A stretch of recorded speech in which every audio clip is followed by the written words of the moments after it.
বিষয়ে ধারণা দিব। ঠিক আছে, সুন্দর একটা বিষয়ের উপর ধারণা দিব। ক্লাস কি তোমাদের চালু করব ক্লাসটা?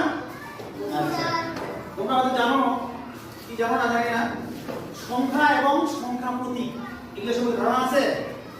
সংখ্যা কোনগুলো এবং সংখ্যা প্রতীক কোনগুলো এগুলো তোমরা জানো? জানো না? তাহলে তোমাদেরকে আমি এটা তোমাদের সুন্দর করে একটা ধারণা দিয়ে দিচ্ছি। দেখো, এই যে 0 1 2 3 4 5 6 7 8 9 হ্যাঁ 10 না, এই 9 পর্যন্ত, 0 থেকে 9 পর্যন্ত এগুলো হচ্ছে কি জানো?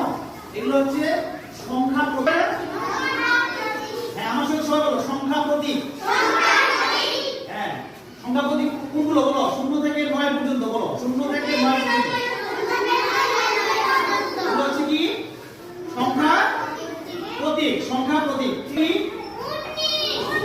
19।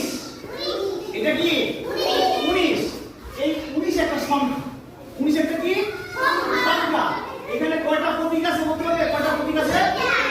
2টা প্রতীক আছে। কয়টা প্রতীক আছে? 2টা। আচ্ছা, কি কি প্রতীকগুলো বলো তো? 1 আর 1 একটা প্রতীক, 9 একটা প্রতীক। এখানে 1 একটা প্রতীক, 9 একটা প্রতীক। বুঝতে পারছো?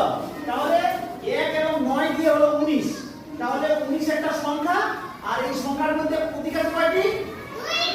কি কি সংখ্যা তৈরি হলো? আচ্ছা, এরকম আমরা আরো দেখি তো কি হয় কিনা।